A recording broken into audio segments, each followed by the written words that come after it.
Hey everybody, and welcome to Casual Shenanigans Gaming, a podcast all about DayZ, Battlefield, and everything PC gaming related. I am one of your hosts, JERMgaming, also known as Jeremiah, and this week I'm joined by my fellow co-hosts, Dave. What's up, guys? I am Dave, the not-so-evil Viking 13. And Chris. Hey, guys. And this week we are going to talk about DayZ. There's been another big blog update, and we're also going to talk about the Crysis 3 multiplayer beta. But first things first, DayZ. So there was a really big blog update, actually came out like the day after we recorded the last episode of the podcast. So maybe we're just doing these on the wrong day. I don't know. But quite possibly.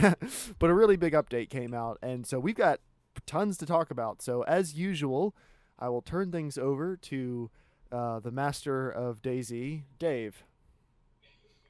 All hail Lord Rocket and the second coming of DayZ. Right. And such. There's probably a salute you have to do too, but I wouldn't know about that. No, it talks about that further down. There won't be salutes anymore. It's a friendly wave. Okay, so that's the first thing. Let's talk about that. Saluting's been replaced by friendly wave. I think that's good because saluting, it doesn't really... Like, if you're just two people meeting each other in the woods, I don't know that saluting really does anything. It had such a wonderful awkwardness to it, though. It was really awkward looking. It took so long to do, too. I hope the wave is, like, super cheesy looking. You're like, hey, guys! So, like, the first time someone does it, you can just shoot them in the face, and it looks hilarious. It's like Princess Wave. Hi, guys! Oh, yeah, either princess wave or just, like, waving your entire arm, like, jumping up and down. Like, hey, you guys! Really enthusiastically. Hey, adventurers, would you like to come say hi? Hey, are y'all friendly? Cue gunfire. So, yeah, the lighting engine from Arma 3 has been added. Better lighting, not lightning. Well, there might be lightning. And lightning, too, actually. Oh, I haven't even thought about that. If the textured skyboxes are gone and the sky is like all volumetric and awesome looking now, we're gonna have some pretty sick looking lightning and like rain effects too. Great, that's all we need is the night to be darker. Yep. Well, right now that stupid rain in Arma 2 is like a flat textured animated texture. It's like in the face of your player's camera, and if it's like nighttime, like pitch black, and it starts raining, you can't see anything through that little gray scrolling texture. It's obnoxious. That's true. Their texture is pretty bad. It makes going underneath a tree so welcoming. But yeah, better lighting. One thing I guess that's always bugged me about Arma's lighting, we talked about it before, but it's kind of flat in a lot of places. Their version, especially. Their version of HDR is like, if you look at the sky to see where the sun is, the sky just gets really dark, and then you can't see anything on the ground, and then you can't see where the sun is anymore, and then... But everything is just kind of flat. It reminds me of Skyrim. One thing that I noticed in the screenshots that we posted on the blog, which I'll probably try to run those again in the video for YouTube, the shadows actually render a lot further with the new lighting engine, and that made a huge difference on making the buildings in the distance not look like they're floating. Like if you compare that one screenshot in Arma 2. There's no shadows rendered after like 100 feet away from the player. Right. Whereas in the new version of the lighting engine, there's actual like low res shadows on all the buildings and props, and that it feels like it's actually connected to the ground and not just floating on this blurry Google Earth thing. Now he says atmospheric perspective. Something I'm wondering about is, in DayZ, some people do exploit the draw distance by turning off objects at distances, so you can see people trying to hide in what looks to them like grass, and it looks to you like a bare field. So atmospheric perspective, I'm kind of wondering, like, will that mean we get fog or just atmospheric density that renders our visibility, worse and worse as we try to look farther and farther away? That's what it appears to be saying, but is that the impression you got? That's actually my note. I call it atmospheric perspective. I'm not sure how accurate it's going to be, but just looking at those screenshots, whereas Arma 2 had this really awkward, like, 1990s N64 video game fog going on in the distance. Yeah. This feels more like the Crysis, like, truly calculated atmospheric perspective where you do get that kind of, like, nice haze in the distance. That should be controlled server side, though, from what Rocket said. So you can join like a high level server for high end PCs, and it'll be 5,000, or a medium server where it's 2,500. And I imagine we'll be seeing some servers where they just blanket the entire thing in fog, and everyone just runs around shooting 10 feet in front of them. Everybody, meet in Cherno. Oh, you don't have to tell the fog all the way up. It's the fog of war, It's like DayZ Quake. I was thinking more awkward. I was thinking DayZ Age of Empires. Yeah. Different era. Yes, indeed. Now So clothing. clothing. I want to talk about clothing. I think it's really cool, unique clothing, just because, like, I've never bothered too much with what my player looks like in Arma, just because it's all some variation of the same stuff. But I'd look forward to, like, getting some unique clothing. I could see myself, like, maybe finding a really old, dirty trench coat or something and carrying that in a shotgun around. Oh, that does sound awesome. And then DayZ tattoos. Mountain Men, anyone? I wonder, like, it might be tattoos, like in most video games, let you tattoo your character, where it's all variations of tribal stuff all over your face. It'd be awesome if they'd let you like upload an image to their server to tweak your character file, like they do in Minecraft. Exactly, that's what I was thinking. Yeah, That if you would create be our awesome. own. I want to be a medic, like who carries around a first aid kit, but just has skulls tattooed everywhere. just make people wonder, you know. Actually, Rocket The mentioned inverse the would also be possibility pretty of. great. It's like, That's true. I think Rocket commented. I think it was on Reddit about like the possibility of custom like clan icons and tattoos and stuff. But he warned that they have to look at what he calls the phallic factor. Like, at which point does hey, look, somebody genitalia thinking about begin to their show up actions. yeah. Okay, at which point does genitalia end up like on everything? And given the massive drop in like age of players like last summer during the Steam sale, that's a terrifying prospect right there. That is true. Now, what has been Team Fortress's secret in keeping that stuff out, or do they keep it out? I guess I don't really buy hats, so. That's a good question. But I know in a lot of other games, if you could mod it, well, here's a good example: custom sprays in Counter-Strike. If you let people upload a custom image, you're basically just opening the door to every 13-year-old who learned how to use paint and who has a lot of anger. So, Or who can copy and paste off of 4chan. yeah, so I hope it doesn't like ruin the immersion of the game. If they make it Yeah. a little more difficult, like you have to learn how to unwrap meshes and stuff, I guess I'd be more okay with that, because then I'll just send you and Chris stuff I want, and you guys can do it. Excellent. But I'm excited to see like what type of clothing, if it'll be unique, like if the clothing will be the type of thing where you really get attached to like your outfit and your look, or it will just be like variations of the same stuff again. But I'm sure it's the type of thing that they'll add more things as it goes on. But It's just one more thing to make dying suck more. that's true. Yes. Oh, the pain. And people, well, hopefully, we'll have friends. We guard each other's bodies like we do now. Yeah. I like the idea Rocket was talking about, making the humanity system less important and standalone and making it more about the clothing. His example was, you see a guy coming out of the woods and you got to decide real quick before he sees you, do I shoot him or not before he sees me? Well, maybe he's wearing like this flannel shirt, it's got like 8 bullet holes in it, it's like all bloody and covered in gore, and he's carrying like an M16. You go, okay, this guy has just like murdered somebody a day ago and like ripped the guns and clothes off of him. He's probably not a great guy. Whereas you see somebody else who's wearing like really bright clothing, like just normal happy civilian clothes, and he's got like a thing of blood bags tied to his belt. You're like, okay, this guy's probably not all that bad. Well, Or so I don't you know. thought. I'm already like- thinking of like 3 or 4 ways to exploit that system. Yeah, exactly. The idea there is really good, and then you got to remember, everyone Yeah. who's playing it is going to be trying to game it. Yeah. The blood bags are all infected with like Ebola. Here, buddy, let me help. Or they're just This designed- needle's only been in 23 other people. I wonder what they had. Oh, that'd be interesting. What if you could fill blood bags up from other players? Oh Like, my let's say- goodness. This has not been confirmed at all, as far as I know. I'm just thinking of this right now, so no one take this with a grain of salt.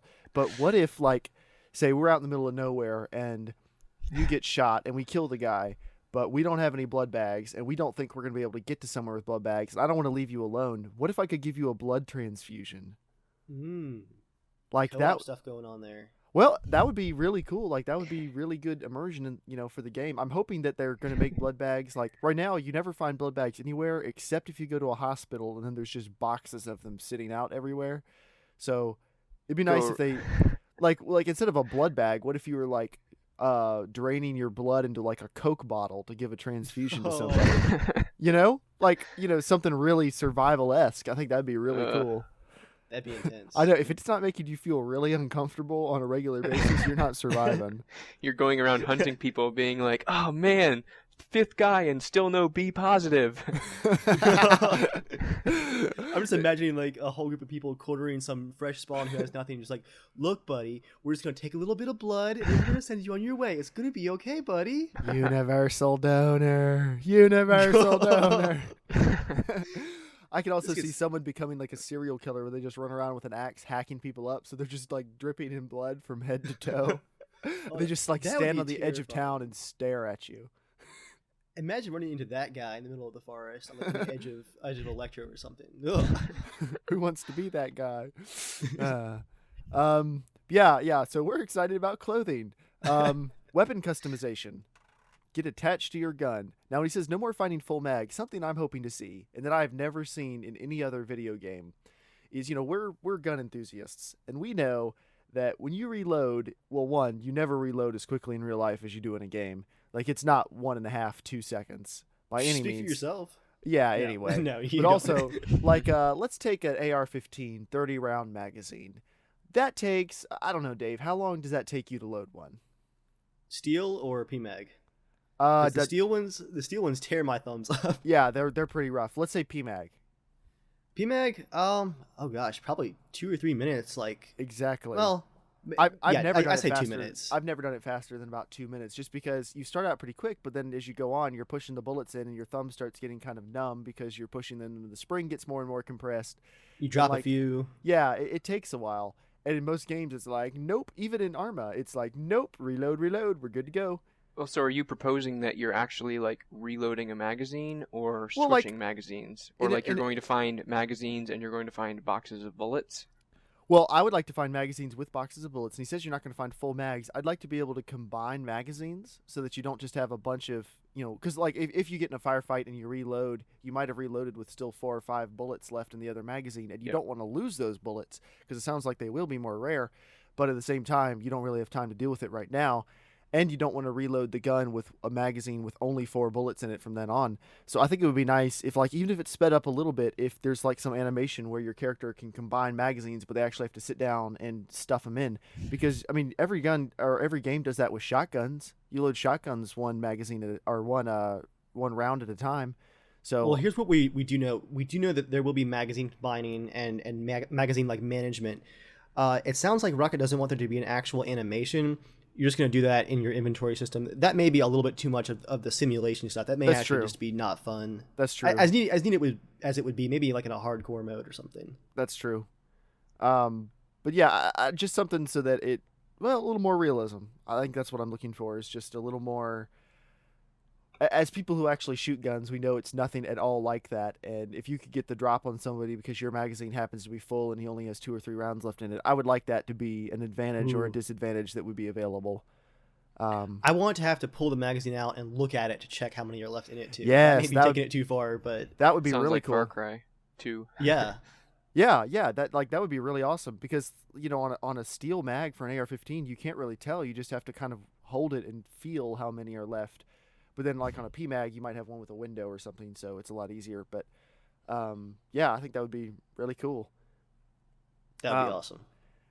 So, release date is heavily implied, according to Dave's notes. Heavily implied it will be in the month, which something to keep in mind is Dave is pretty much riding the crest of optimism on all of this. Which I guess I've been wrong every single week for like the last 2 months too. We're all very optimistic, you know. To be fair, we're all very optimistic, but Dave is like the special type of excited. I just need it. Right, exactly. So heavily implied that'll be the month preceding PAX and Rocket's absence in April. Now, by heavily implied, there was a minor hint. That's kind of the way I interpreted that. But Dave feels that it is heavily implied, so we'll let him have it. The tweet is a minor hint. I think the fact that he's going to be gone for like 2 months climbing Mount Everest in April is more of a better hint. Like, he's going to want to be there for the release and, you know, at least a few patches and all that, you know, interviews and all that stuff that happens when it's going to come out. That's got to happen by mid-March at the latest. Otherwise, it's going to be too close to him taking off for a while. Quite possibly. Or they could start the closed test and he could go away for a little while just so he's not fretting over it the whole time while the team Screw runs you, it. It's not true. Well, I'm just saying it could happen. So it is a distant possibility, I suppose. Okay. So he also did an interview. Who was the interview with, if people want to go look it up? Yeah, it's on Shannon Z Killer's channel. Let me give you guys that address. It is youtube.com/Shannon SHANNON Z Killer, all one word. Tell them Casual Shenanigans Gaming sent you. or don't. Well, no, do. So, crafting weapons like Molotov cocktails will be implemented in the future. I think that's really cool, especially if you could do a blood cocktail. A blood Molotov cocktail. Wow, this gets dark so fast. I love our DayZ discussions. No, hear me out. So let's say Joel, just for the sake of argument. Joel. I knew it was going there. Joel has a blood disease. Or several. And Joel, because he's been probably cholera too. He's been hanging out in the wrong whorehouses in DayZ, and he's just picked up a couple things, and he's still looking to contribute to the team. So he takes blood transfusions into the Coke bottles, like we were talking about beforehand, and he hurls them at enemies as an airborne pathogen bomb. This all sounds way too plausible. I mean, if we were really in this situation, I'd just like to consider it an option, you know? Or saliva. He could fill a bottle with saliva and throw that at people. Just, you know, anything to... I mean, that's disgusting on a lot of levels, but... You know what would be awesome? The entire time I play this thing. Pee in a bottle, find somebody's that. Camp, like, in the woods, and then you go kill a cow, tie it to the back of your truck, and drag it. Hey, and then just leave it there to rot.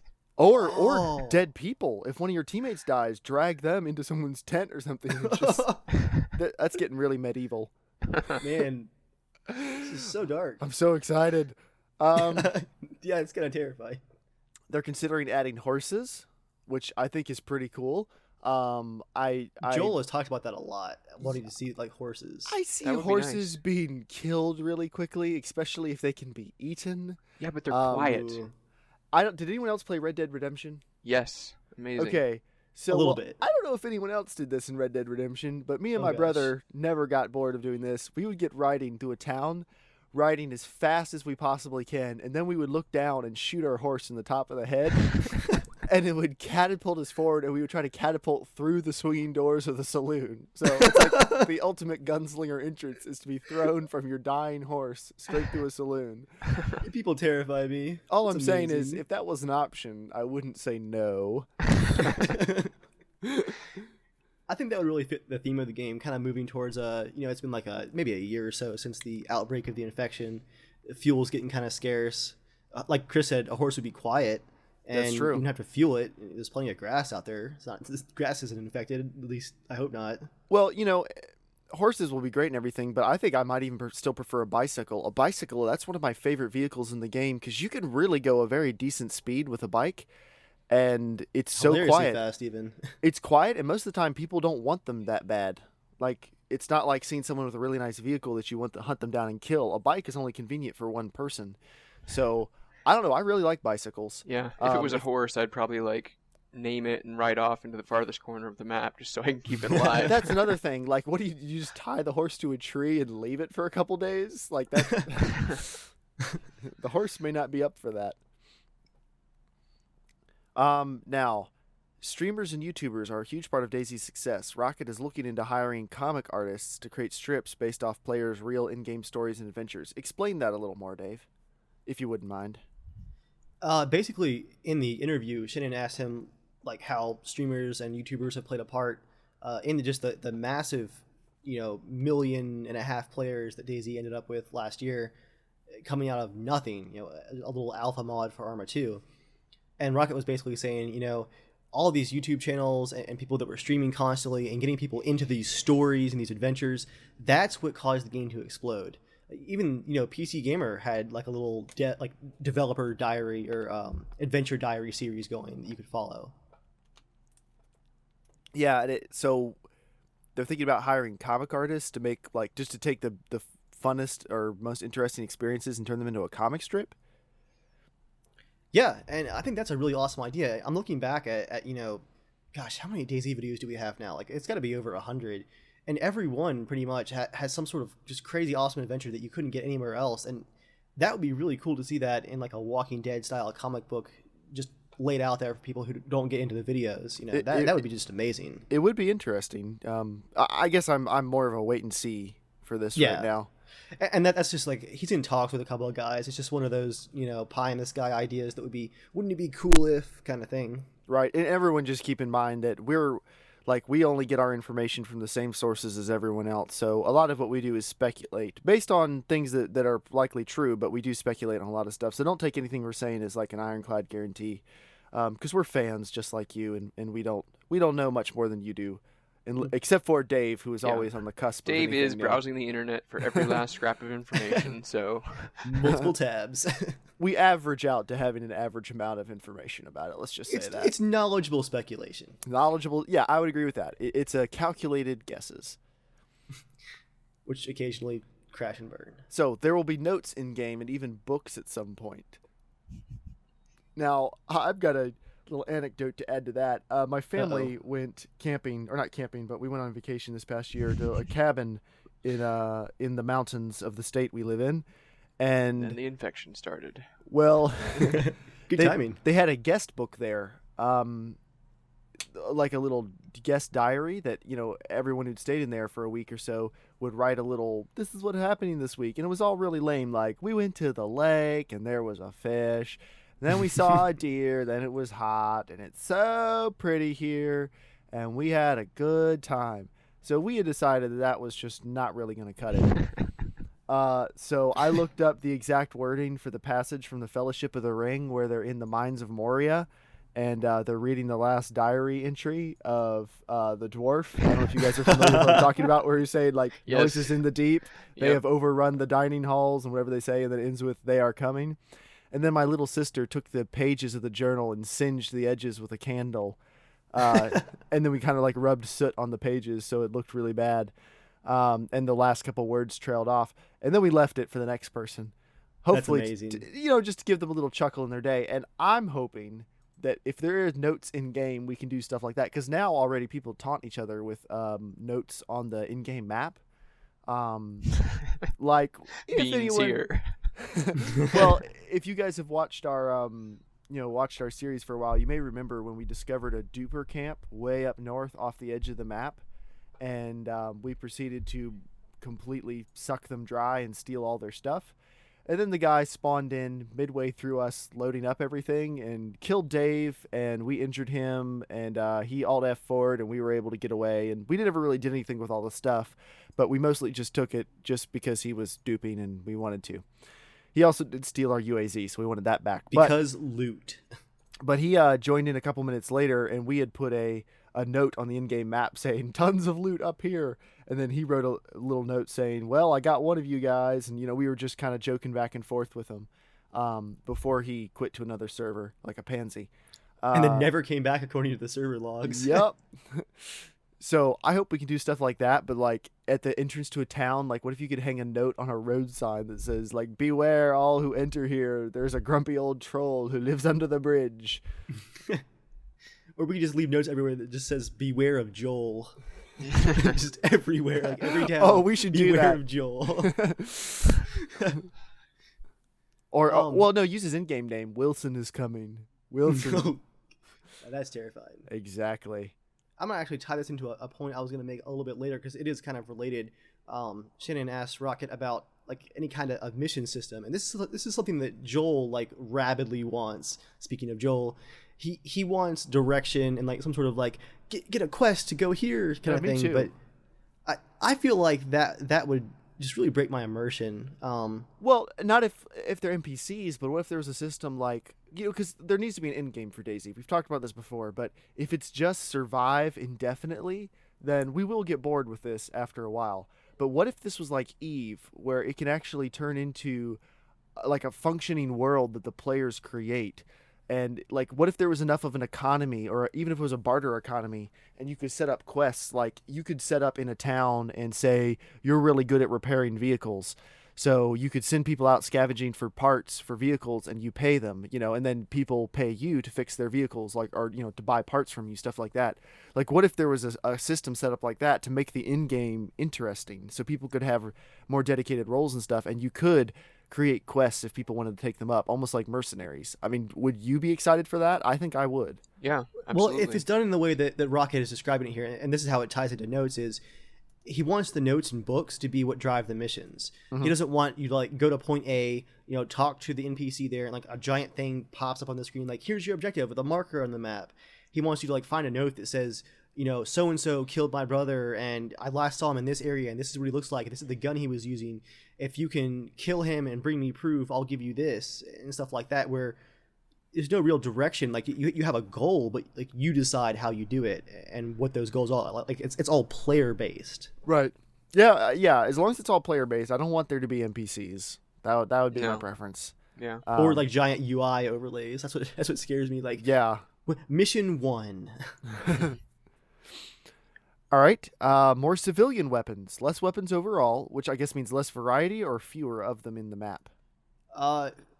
Probably both, but what he was mainly referring to here was less guns in the loot table, like primary types. Okay. Like you won't have like M16 red dot, M16 4x scope. You just have M16 with options. Got it. Well, that makes sense.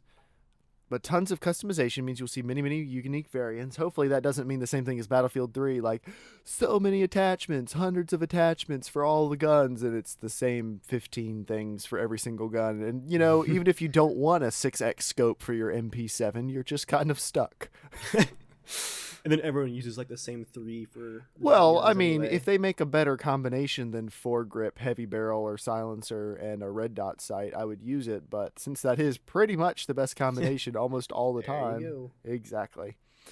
But yeah, I think it would be really cool if you could get like a baseball bat and put nails in it, or get a baseball bat and put a sword on the end of it, or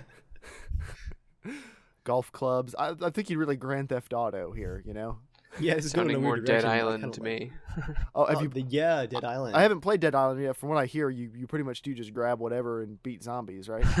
Pretty much. Wooden plank. I mean, that'd be cool, because it does seem like once the escalation happens really quickly, and then it doesn't really matter if you have a old double barrel shotgun. It's useless because everyone else has much better things than that. And I think it would be cool if it was like really awesome to find a pump action shotgun or something, if that was always a good, valuable thing. I would like that at least. Kind of tying into the clothing thing and what Chris said about making dying even more painful. Like, I just know I'm going to find like some wooden stock M14. I'm going to customize it with like an ACOG scope and like an extended magazine. I'm going to maybe possibly even customize the graphics if that's an option, and it's going to be mine. I'm going to love it forever. And then some dirty bandit is going to steal it from me. I'm going to like flip my desk over. If you play, it's going to be the most anticlimactic thing ever. You're just going to get shot in the back of the head. You're not going to know where it came from, and you're not going to be able to get it back. If you don't play with a squad, they can't protect you. That's why you got to play with your mates. I do. Not you. I'm saying Dave. Dave is Mr. Like, I'll go off and find vehicles somewhere. But hide in the woods. Hiding in the woods. In your defense, you don't die that much, so it works out okay for you. But yeah. Anyway, loot spawning completely redone. We've talked about this. Everything being an individual item, and you'll have to look through drawers and cupboards and stuff.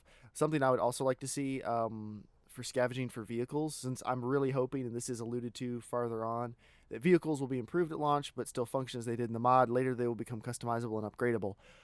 I would like. Let's say, there's 15 vehicles in the game, more or less. 15 main types of vehicles that you see. Something like that, Let's say you come across a Ural with it's really heavily damaged. I would like to be able to open up the hood and get out a couple engine components and be able to carry those with you.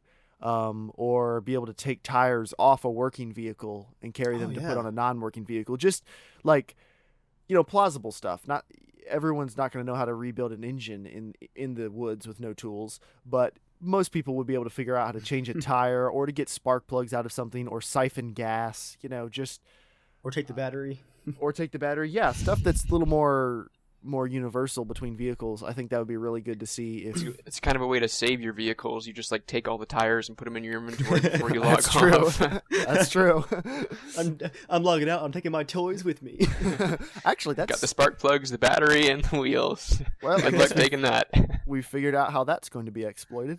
Although you know that the first group or even a single person that comes across that car, like with the battery removed in the middle of the woods, is gonna be like, you know what, screw you guys, and he's gonna like shoot it up and blow it up. Yep. Yeah, I can see that happening. Well, we'll do the same thing we did before. We've got to find good places to hide vehicles.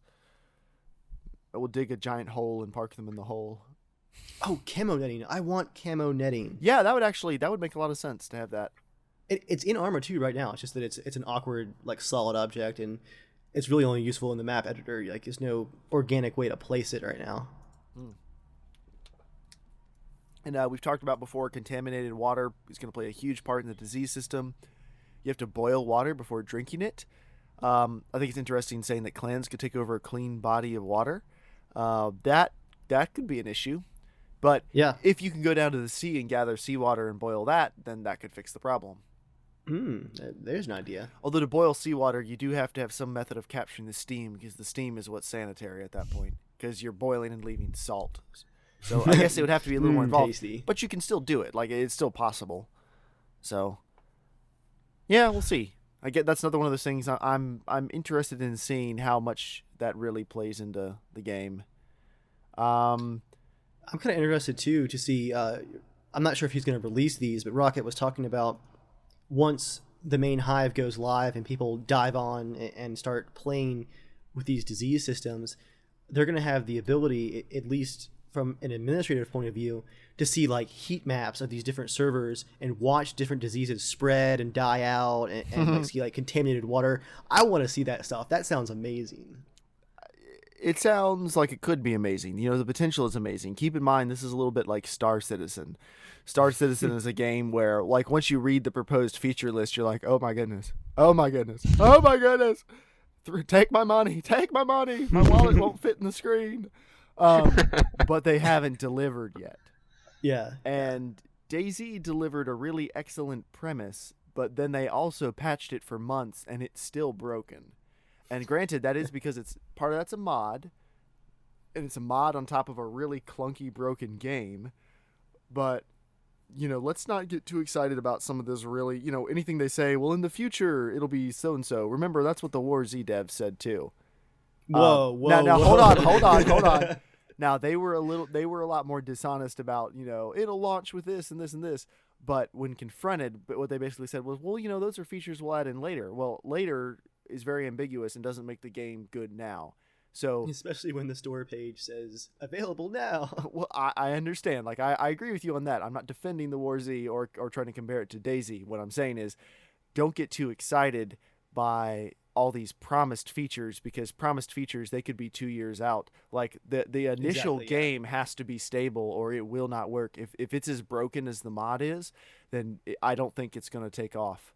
Like, and Rocket said too that with some of this stuff that he's proposing for the future, he's not afraid that if they get maybe a week into developing a horse system, and he's like, this adds nothing, it looks terrible, he's not afraid to just axe it and say, no, we're not doing this. Which is doesn't good. Really add to the game. That's the benefit of a really small developer is they're like a small ship. They can change directions really quickly. But then, of course, their game has to be successful or they don't have the resources to do anything else. So it's a trade-off. They're not like EA where they can just pump out crap year after year, and as long as they get a hit every once in a while, they're good. I think everyone rags on EA, but man, I'm looking at SimCity, Battlefield 3 no. coming out. The thing is, EA, like, I don't hate EA. I dislike some of the creative decisions that they have done. I can agree with that, yeah. But if it wasn't for EA, quite a few of my absolutely favorite games wouldn't have existed, because someone had to step in with a pile of money and say, here, make that sci-fi game that turned into Mass Effect. Or, here, make Battlefield 3 really awesome. Like, we'll distribute it for you. Like, it does, sometimes it takes a really big company like that. But then sometimes it's the same really big company that makes Origin, which is okay. That's entirely within their right to do that. But once they make Origin, they're like, and let's pull our games off the #1 digital game service, because that'll make people want to use our service, which I don't think really happened that much. People just got used to it. So that, and they also closed Westwood, which I'm forever bitter about. Yes. Now, which games did Westwood develop, for people who don't know? The entire Command & Conquer series. I mean, no, I knew. I just wanted to make sure that other people knew. Which I I've heard the newer ones aren't horrible, but dude, Tiberium Wars is awesome. I did play some of that. Yeah, that was pretty good, but and just with the expansion packs, feeling. Oh man, for me, I've played a couple of the others. Tiberium Wars is by far my favorite. Like, it's just so ridiculous. In college, Chris and I would play with another guy. We figured out that we could do a local network, but if we tried to join on the dorm network, it couldn't handle more than like 2 or 3 computers, because the switch wasn't fast enough. For whatever reason, that game needed a gigabit switch. So we set up a local LAN, and we had secondary Ethernet cables we'd have to plug into our computers when it was time to play Command & Conquer. But for most of a semester, Chris and I and this other guy, like, would you say, Chris, pretty much every evening? It was pretty frequently, yeah. Yeah, he would come over, and we would just team up and try to beat, what was the highest difficulty? What are they called? Brutals. Brutals, yeah. We got to the point where we could take 3 Brutals if there were 3 of us, but one of us couldn't take a brutal. Like, we got a good enough plan. But I don't know, that game, as far as real-time strategy goes, that was the perfect blend of speed and strategy and complexity to me. If only it had been a little bit bigger in scope, because we tried to play it like it was Supreme Commander. That's but true. It didn't quite like our unit counts. That's true. Yeah, we played on a custom map, Dave, that was just a giant. What was it called? The Roctagon? Was that it? Yeah, we varied. That was one of them. But it was this giant circle, and going off of the circle were 8, not islands, because it was cut out of a cliff, kind of, or cut out of a wasteland, but little separated sections going in equal distances around it, and they had like these narrow pathways leading to them, and then inside those areas there was Tiberium just stacked on top of each other, and it was so much that the entire game lagged all the time. Like, even with 3 really fast computers, it just lagged. And the engine's just like, kill me. It was pretty much unlimited money. Like, only a couple times, because then you'd have people like Chris who would immediately start branching out into some of the other little island things to start harvesting their money, or harvesting their Tiberium. But you couldn't harvest Tiberium fast enough. You would have stacks of the little loaders waiting, the harvesters waiting to go into your, the plants. So refineries. Yeah, refineries. I can't believe I forgot the name of that. But yeah, anyway, Command & Conquer, awesome series. They're making another one, aren't they? Yeah, BioWare is making the next one. It's based on Frostbite, so it's going to be. Yeah. It looks very promising. Interesting. Wait. Last I heard something about that going free to play like a month ago. Like, is that true? I hadn't heard news on it recently. I heard free to play rumors. I haven't heard anything else about it. It would make sense if it was free to play, though. Yeah. Yeah. I don't know. That makes me nervous. It does. Yeah. Like that go free to play all of a sudden. Well, it'll be interesting with the new developer. I mean, it's going to be a new direction. I don't think they're going to be quite true to the Westwood feel. Yeah. So it'll be interesting. Free to play is fine as long as it doesn't go pay to win. Right. Which happens like 75% of the time. Well, it'll be interesting to see how it works with an RTS. I haven't gotten into PlanetSide 2. I was all excited about PlanetSide 2. I played some of the beta. Dave, you got me into the beta, and I played it, and I was enjoying it decently, but then the game came out, and I wasn't able to put a ton of time into it. But I was still interested, but then I kept seeing everyone complaining that if you don't want to spend any money, you really are going to suck.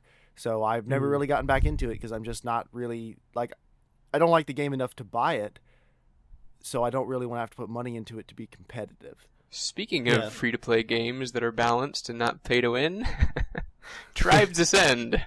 I just got back into it and am loving it again. It's really so awesome. Yes. See, Tribes Ascend is a unique blend of, oh my goodness, I'm flying across the map at 200 miles an hour, skiing, jumping off things, and I'm the king of the world.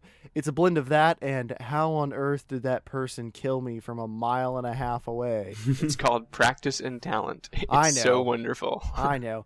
But Capture the Flag in Tribes Ascend is one of the most fun game modes I've played in any game, although I'm hoping, segue, that Capture the Flag in Battlefield 3 will be even better. Have you guys seen the trailer yet for in-game? Oh, yes. Chris? No, but I doubt it. There's a new trailer out now that's showing Capture the Flag being played like with dirt bikes, and it looks really awesome. Like Call of Duty has a Capture the Flag mode, but since it's all infantry-based, one person gets the flag, they run 10 feet and get killed. Someone else picks it up, they run 10 feet and get killed. and it's that really could be awesome. It's kind of like Tribes in a sense, people just juggling the flag back and forth. Yeah. But in this trailer, it looked really awesome because the guy was on a dirt bike, like holding he's got the flag attached to him, and he's just flying along. He's being chased by dirt bikes, and people are shooting at each other, and oh, it looks really cool. I'm the really flags flapping in the wind. I'm excited for in-game. In-game might be the little shot of adrenaline that Battlefield 3 needs to go down as one of the all-time greats. Did you catch the air superiority stuff at the end of the trailer? I saw that there was that ground vehicle that seemed to be an anti-air Jeep. Is there something else you were referring to? Yeah, after the logo is rolled at the end of the video, there was 10 seconds of air superiority mode. Have you seen that yet? I have not. Announced? Okay, I heard there was going to be air superiority, which I'm sure you're very excited about. you and all the other pilots can stay up in the sky playing tag. It looks pretty awesome. From what the trailer showed, it's at least going to be 7 versus 7. It looks like you spawn in the jets, and there's these big like reconnaissance blimps flying on these huge maps, and it's like conquest, like capture the zone around the reconnaissance blimps. Wow. That could be interesting. What was cool in the trailer was, you have 7 planes in formation. And then, you get to the blimp, they all peel off, and they're all dogfighting. You capture the blimp, and then, everyone forms up and flies to the next point. Kind of like Conquest. But I see a lot of ramming. Is it fixed wing and rotor wing, or just jets from what I saw? Huh. Yeah, I'm seeing a lot of ramming in that game's future. I mean, even more than now. Did there appear to be multiple helicopters at a time? Just jets. Just jets. So it's jet superiority. Yeah. Although, of course, the popular comment I read was like, if you guys want to preview the game mode, here you go. Beep, beep, beep, beep, beep, beep, beep, beep, beep. Everyone breaks out the air-to-air missiles again. Yeah. Yep, I can also see that happening. Well, so there will be people on the ground, though? No. I mean, it's hard to say because all we've seen is, a few quick glimpses, but everything that I've seen, and there is a gameplay video for Battlefield Premium members that's, a minute and a half long, too. It looks like you spawn in the jet, you stay in the jet until you die. Okay. What happens if you bail out? So they disable bailing out?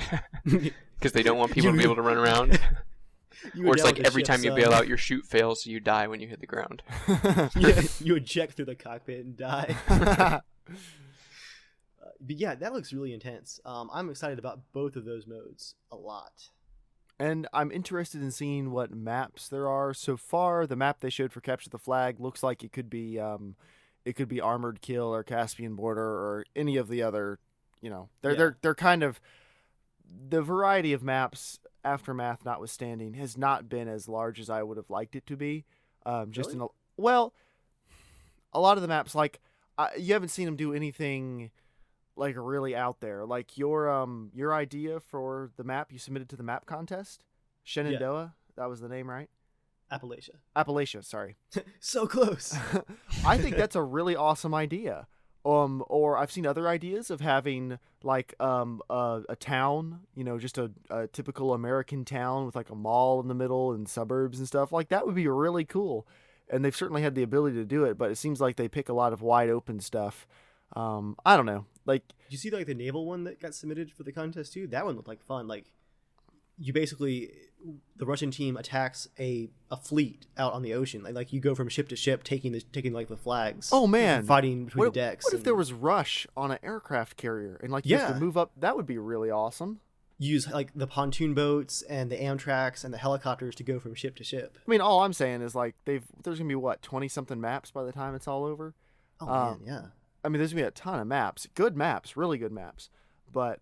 I don't know. Maybe I would have liked to see a little more crazy out there stuff. Yeah, off the wall stuff. I am glad they haven't submitted to community pressure and just repackaged Bad Company 2 maps and more Battlefield 2 maps. I'm glad they decided to do their own thing because I think quite a few of these maps have become classics. Yeah, if you want Bad Company 2 maps, just go play Bad Company 2. Exactly. The games are too different. I don't think. Yeah, Bad Company 2 is still a lot of fun. It's only 2 years old. I would love to play Atacama Desert. I will say that. Yeah, that was a good map. That was a really good map. It still is a good map. It still is a good map. We ought to hop back into Bad Company 2 sometime. Right now. Let's do it. Well, I mean, see everybody later. Bye, guys. We're going to play Bad Company 2. Speaking of games that were good and are still good, back in 2007, this little game came out called Crysis. And that spawned the most annoying PC gaming related meme that lasted way too many years called "Yeah, but can it run Crysis?" And it got attached to anything, which was respectable to say, because Crysis, when it came out, it was like they hadn't heard of consumer computers. It was like the developers said, "What's the best computer that's ever been made? Cool, that'll be the minimum spec requirements." And they just packed all of this new technology, these super high-res textures.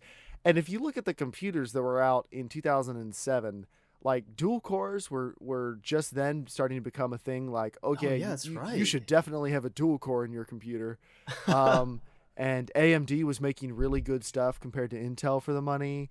And NVIDIA had just come out with the 8800 GT, which was, as far as I can tell, was pretty revolutionary as far as packing a ton of performance into a small form factor. And like, if you look at what was available back then, it just doesn't make sense why they would want to release the game then, but they did. And for anyone who could play it, that's a terrible decision. Like, well, yeah, it was, and it. Oh man! But it was a PC only game. Like, that game, you couldn't dream of that thing running on a console, especially because the consoles were fairly new at that point, so people weren't really good at coding for them. It was a PC game. My point being, that game was really hardcore and people loved it because once you stripped away all the graphical fidelity, which is what people really talked about most of the time, it was a very solid shooter. It had a very good story. Mechanics, or not. I thought it had a pretty good story. It was okay. It was easy to follow. Think about most shooters. It wasn't like and now they've got the bomb and they stole somebody and you've just been double crossed. That's true. And now you're in Mexico. Yeah. Now you're in the Middle East. And now you're in Russia. And now you're in Washington, D.C. And it's so crazy. Nuke. There was none of that. It was a relatively easy to follow story, and I thought it was decent. I'll concede that it wasn't amazing, but it was very decent. I still remember the story. Yep. And it was very solid gameplay mechanics. You could really do a lot of stuff. So Crysis set a pretty high bar for the sequel. And then it's like the developers looked at the sequel and were like, let's take everything good about Crysis and let's just put that on the shelf for a little bit. And let's make a totally different shooter. Let's get rid of that island and let's bring everyone to a city and let's make the game linear and let's make the graphics more normal and let's make the plot make way less sense. Am I wrong? Oh, God, holy crap. I didn't finish Crysis 2, if that tells you anything. There would be some disagreement there. But I loved Crysis. I loved Crysis Warhead. And Crysis 2, I was like, I don't know. Okay, I want to hear what Chris thinks here. All right, yeah, Chris, tell me I'm wrong. I'd love to be right. I absolutely loved Crysis 1. It probably was and probably still is one of my favorite shooters, one I've played multiple times. And Crysis 2, like, yes, there's some truth to what you said for sure. I mean, they did strip out the big open island feel and, took away some of that player freedom, but the gameplay mechanics and the story was still half decent. Like, the gameplay at least was really solid. I mean, that's true. It was still Crysis. I enjoyed it the whole way through. I mean, that was the game where I started playing that, and then what's the Homefront? I went and played Homefront after that, and I was just like, I can't put up with it because I'm coming off of Crysis, and just the movement, the guns, everything just feels so good. The movement and stuff in Homefront wasn't that great, but I loved Homefront. Just for the premise and everything, I thought it was really awesome. Right. But Crysis 2, like, the thing I loved so much about Crysis was like driving a truck in the middle of a camp, hopping out, shooting the gas tank, and like destroying a bunch of buildings. You could pretty much just destroy the whole area. And Absolutely. Crysis 2 wasn't really like that at all. Like, it just took away some of the things I really loved about Crysis. You also mentioned graphics, making it more mainstream, and while they did make it mainstream and did the amazing feat of bringing it to consoles, they also streamlined the engine so much and cleaned it up with the release of CryEngine 2, or was it CryEngine 3? It was CryEngine 3. Was it? Yeah. Yeah, the original CryEngine was Far Cry. The game looked beautiful, especially after, which took them too long, but especially after they released the HD update for PC. Yeah. No, I definitely agree with you. The game looks really good, but it doesn't DirectX 11 and Tessellation, like, I just walked around levels looking at sandbags because I was realizing that, oh my goodness, the individual grains of the canvas are standing out. But if you compare, and I think it's great that they optimized it more and everything like that. Like that's good. That's what we need. That's what we want for the future. But if you compare Crysis to games that came out in 2007, it's just like an unreal difference. Like it blows your mind how much better it looks. That's true. I mean, other people are catching up, but well, I think that's the thing is people have caught up so much that Crysis 2 looks really good, but it doesn't like bring your system to its knees, and it doesn't blow you away like the original one did. And now, just a couple years later, a year and a half later, we have Crysis 3 coming out. And Crysis 3 is now a multiplayer beta, and I booted it up. Now, we don't know how much of the graphics are final code or anything like that, but so far, I've been running at a pegged 60 frames per second with everything on ultra high. And, with that, you have to remember a couple things. A, you're playing the multiplayer. B, Crytek has said that they're going to be releasing a PC versions that will be able to be pushed further to hurt your system. So, and I'd imagine that, the multiplayer, like when we first got into Battlefield, the beta, they had things turned down. Ultra wasn't the Ultra that we saw. Right. And there's going to be a lot of things like that, imagine. I think one of the most impressive things about, you say how Crysis 2 looked like a lot of other games that came out. And Battlefield came out and looks great. But as far as like the fidelity of the engine in so many different areas, like lighting, like geometry, like the amount of polys they can have in a scene, like it blows so many games out of the water. It does, and I would love to see more game developers taking advantage of CryEngine 3. Something I'm guessing is that the next generation of consoles will use CryEngine 3 a lot. Like I see the potential for CryEngine 3 to be the Unreal Engine 3 of the next console cycle. I don't know about you guys, but it just seems like what they're doing seems to be perfectly set up to become really, really popular. Yeah. Although Unreal Engine 4, of course, looks really good too. Yeah, I'd be kind of surprised if they actually unseated Unreal Engine because of just how wide a base it has. Well, I imagine it will take some ground, but even if they don't unseat it, some of the features they offer in CryEngine 3, like I hope more developers at least see the potential. Or of course, we don't develop games, so we don't see everything that another developer does when they're trying to decide what they should do. But Dave, you've worked in CryEngine 3, right? Yeah, quite a bit actually. I mean, how is it to work in? Oh man, I loved it. Okay. I mean, and you're not like a full-time game designer, so it should be at least, it's not like an impossible system like DayZ claims that Frostbite 2 is or something. Dave, go ahead. I was just gonna say about what DayZ said about modding. I think it wasn't so much that the Frostbite tools were difficult. It's that if you look at the credits for the game, there's all these audio and visual and plugin systems that are part of Battlefield 3 and the Frostbite engine that DayZ is actually licensing from other companies that they'd have to get a license to include in any kind of modding software. Oh, I didn't hear that.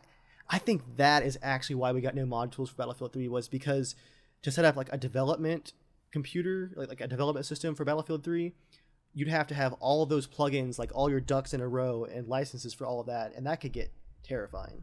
That's true. Yeah, I can see that. Because a modern game engine is no longer just this one base of code. It's a system that connects together. Right. What I'm looking at, or what I'm guessing, and this is of course speculation, but the big systems for the next generation of consoles are going to be CryEngine 3, Unreal Engine 4, and the next Source Engine. And Frostbite for EA at least. Yep. Yeah, for EA. We'll see what EA does with it. I mean, they might do a lot of really cool stuff, or they might shelve it. Well, we already know that quite a few games are being developed on it. What other games are being developed on Frostbite 2? Command & Conquer is, but what else? The next Mass Effect game. Okay. What now? That's Mass a pretty Effect, big one. It's been Unreal Engine up till now, hasn't it? Yes. And they've done an awesome job with the Unreal Engine, so I look forward to seeing what they can do with something with a good lighting system. Yep. Yep. Dave, did you happen to see there was a 20-minute behind-the-scenes CryEngine 3 video on PC Gamer detailing a lot of the behind-the-scenes systems for the next engine update? I looked at that. I thought that was really awesome. Yeah, I watched the whole video and was kind of drooling. That's exciting. I worked in CryEngine 3 for about 6 months last year, and I really enjoyed it. The editor, even compared to CryEngine 2's editor, is so streamlined now. It's so much fun to work in. Like that whole what you see is what you get, and the visual fidelity you can get out of that. Awesome. Yeah, anybody interested in game development, I'd recommend that video. Just if you're looking at, it kind of reminds me of, like, that's the thing about, about Crytek and about Crysis. Crysis is really the game that they're making to sell the engine. Like, to consumers, for sure, they want people to play it and enjoy it, but I think even more so to get developers on board saying, look at what our game can do and can do well on the PC, on consoles, all over the place. I think that's one of the most exciting things about that company, and one of the reasons I love Crysis. Now, so back to the Crysis 3 multiplayer. Yes, yes. Sorry, yeah. The beta started, and it's an open beta. You should definitely hop into it. I think it's running through February 12th or 13th, something like that. It's available on Origin, so definitely go try it out. If you have at least a medium quality system, you should have no problem running it. And I'm curious to hear, people with lower end PCs, how does it run for you? Because so far it's been very smooth. So I'm interested in seeing how optimized it is. But Dave and I have both been playing it. Now, my least favorite part of any Crysis game is when you fight people in other power suits. Because for me, the fun of the game is not being a superpowered person and fighting other superpowered people. It's being a superpowered person and fighting lots and lots and lots of regular soldiers. Cannon fodder. Exactly. I'm not talking realism or anything. I'm talking just pure fun. That's what I like. There's two modes available in the multiplayer beta. There's what's it called? Crash Site and Hunter. And Crash Site is kind of like a really fast version of Capture Points, where a point goes down, you rush, you try to stay on it, and then you try to kill people who come to get you. And I don't know, that mode is okay, but that's not really doing a whole lot for me. Yeah, it's okay. Yeah, it's just okay. That's what I was thinking. Like, it's fun, but you have to do a lot of damage to people to kill them. It does take a while to kill somebody. A long while. Yeah, so I'm not like super enjoying that so far. But it's fun. Like, it's decent fun. It would never pull me away from Battlefield 3. Let's just say that. But Hunter mode is really fun. Hunter mode is where two people start out. It's kind of like a game of zombie. Two people start out as hunters. Everyone else is cell operatives. And I'm assuming that the campaign of the game will explain what the difference between cell and hunters are. But so you start out as hunters, and you have a bow, and you're invisible. And one drawn back, like fully charged bow shot will kill somebody from most ranges. So you try to sneak up to people without them finding you using their motion detector that everyone has, and you try to kill them. And if you kill them, they become a hunter. And the game goes until the time runs out, and the hunters win, the cell operatives win, or the hunters win. And Dave, what do you think of this game mode so far? Have you played it much? It is a terrifying version of hide and seek with bows and arrows. It is. I like it a lot. Oh man, it's when it comes down to, like, you're on the cell team and maybe you manage to take out one or two of the hunters, but your alarm keeps beeping, and then you like check the score real quick and you realize it's like you and one other guy left. There's like 30 seconds left, and you know that all of them are coming for you. You just want to like crawl in a corner. Yeah, it's one of the few times I've played a multiplayer. Actually, it might be the only time I've played a multiplayer game, except for DayZ. One of the only times I played a multiplayer game where I was actually like, my pulse was going up because of how, not just because the game was super close in score or something, but because like you running and you hear the and it starts beeping, and you know someone is within like 15 feet of you, and you can't see them because they're invisible, so you're spinning around in circles trying to see an outline of their suit. Or you're spraying from the hip. Yeah, you're just spraying all over the place trying to hit somebody. And then like if the beeping goes away, then like they've moved on, or they're hiding in the shadows and waiting for you. There were quite a few times where I thought I saw someone run around a corner, like I thought I saw the outline of their suit. So I'd cautiously peek around the corner, and they'd be standing right there with a fully drawn arrow waiting to pop them in the head. So that's a jump moment right there. I'm assuming there'll be more game modes than just that, just those two. But even if it was just those two, I don't know if I'd play Crash Site much, but Hunter, that's a really fun mode. Like, that zombie game modes have been done in Call of Duty and other games, but there's enough of a twist in this game that I think it makes it really, really fun. Now, one difference I noticed from Crysis 2's multiplayer, I only played the multiplayer beta for Crysis 2. I never actually played it multiplayer in the final game. But you seem to use your suit powers a lot more in that beta. And in this beta, I don't know about you, but I haven't really used my suit powers much. Like, I've got automatic strength and shield and stuff. Yeah. But I haven't been switching back and forth like I did in the original Crysis or like I did in Crysis 2's beta. So I don't know if that means they've streamlined the suit powers more, or if they're just not implementing it that much. We're right just now. going to decide what you want for you.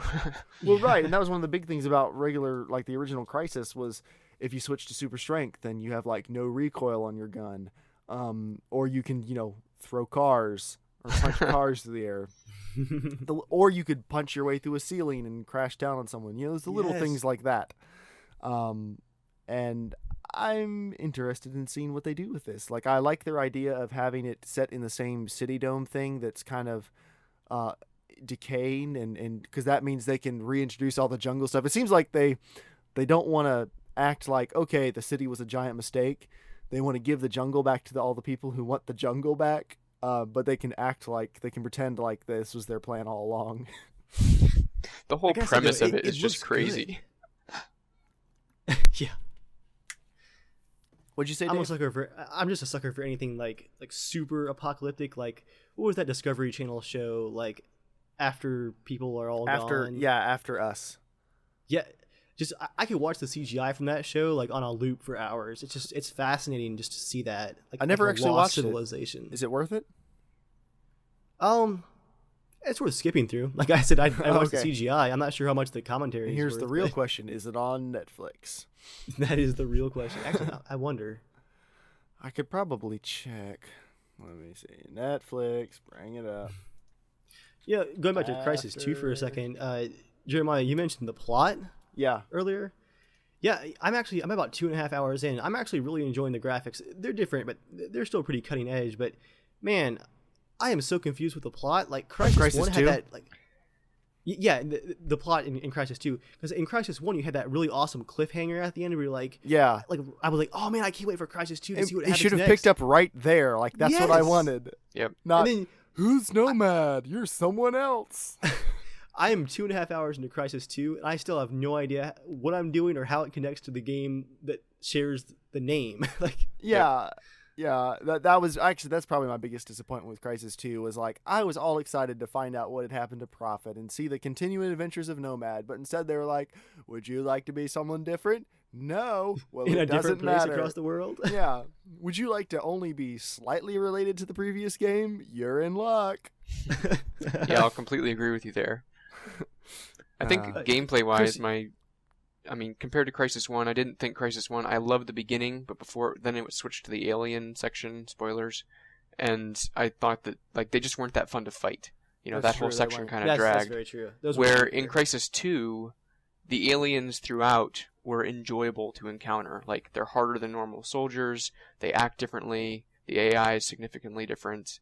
They were actually enjoyable versus, so I didn't mind whether I was fighting Cell or if I was fighting aliens. Now, Chris, you've beaten Crysis 2, right? Yes.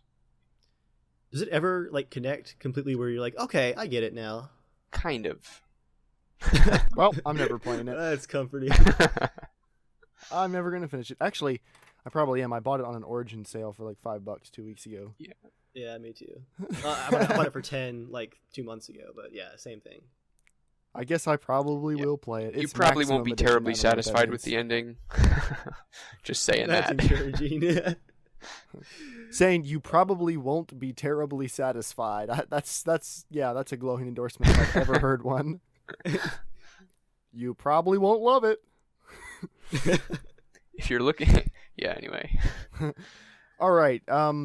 As always, if you want to be a part of the podcast, write into casualshenanigans@gmail.com. You can send in questions and things, and we will happily answer them in the podcast. We don't actually have any questions this week, but let us know what you think about the DayZ stuff we talked about, and what you're thinking about the game. Like, what are your thoughts towards it as of right now? Are you super excited like Dave? Are you a little more waiting to see like me? Do you not care at all? If you don't care at all, I guess you can tell us, but we probably won't read that on air unless it's really Shun the thought-provoking. non-believers. Yeah. Shun. So, Dave, do you have a question of the week for us? I don't have a question of the week, but I have a comment of the week. Sorry, that's what I meant. Comment of the week. I'm sorry. Would you? Yeah. That's right. Take it away. Smooth transition. If I could actually smooth transaction. Wow. Smooth transition. Man, we're rocking and rolling tonight, aren't we? Yeah. if I could smooth transition the other way, actually, we have a 90-second message from Joel, who couldn't be with us tonight. He wanted to do his like CEO call in for the conference and send us a message. So let's all say hi to Joel first. Everybody say hi, Joel. Hi, Joel. So enthusiastic.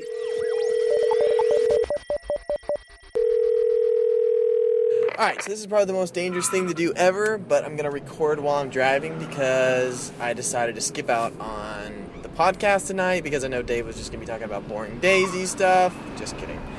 No. Anyways, all I wanted to talk about is that Sony today just came out with an announcement saying they have a big announcement on February 20th, and basically their tagline is "See the future" or something like that. So it totally sounds like they're going to be revealing the PS4, and I'm pretty stoked about that. So other than being able to see a Mystery Science Theater Rift Tracks tonight at the movie theater in my town tonight, and that announcement, I think it's going to be fun because we're not just going to only have E3 this year, we're also going to have PS3 and PS4 announcement, and then hopefully an Xbox, whatever it's called, and then E3. So Christmas all year long. That's about it. Thanks for, adding this crappy iPhone, recording in for me, guys. Later.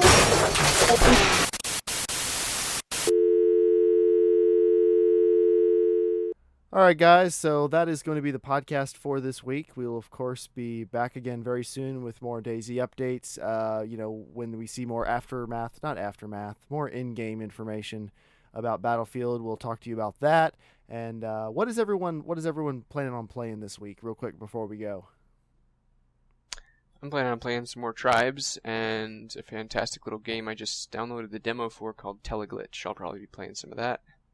Ooh, that sounds intriguing. I'll be checking that out also at some point. Yep. Teleglitch.com. It's a roguelike. It's pretty sweet. Sweet. Dave, how about you? This week, I'm probably going to get on some Crysis 3 beta while it's still available. I am enjoying that. I'm not going to pre-order. There's too many decent games coming out this spring. I've already pre-ordered SimCity, so I think I'll wait for a sale on Crysis 3. Hunter mode is one of those things where if everyone else is ranked up like ridiculously high, I think I could still enjoy it. Right. I don't feel like I need to dive in right at launch. Oh yeah, I'll wait definitely. on that Okay. one. Other than that, probably some more Empire Total War. I have Darth mod installed now, and the unit size is huge, and there are some ridiculous battles going on now. Cool. I'm about 15 hours into Skyrim now. I finally started playing it about a year late. Nice. It's going pretty well. I'm not quite as sucked in as I was with Oblivion. It may just be because I have less free time and I've got so many games I want to play. But I am enjoying it so far. It's good. I really like it with all the mods I've got installed. It's a pretty smooth experience. So I am enjoying that. And then, of course, for videos, I'm playing Far Cry 3 again. I'm playing FTL. Lots of Battlefield still because I made the dumb mistake of telling everyone I would unlock everything for every gun. And now I'm pretty much confined to close quarters grinding. Oh. Well, no, I mean, I'll be honest. The bolt-action sniper rifles are going to suck. When I get to that point, I'm either going to become really awesome. I'm going to be like Mongol FPS or Woven HD with my headshot abilities, or I am going to ask one of you guys to stand in an empty server and let me shoot you in the head over and over.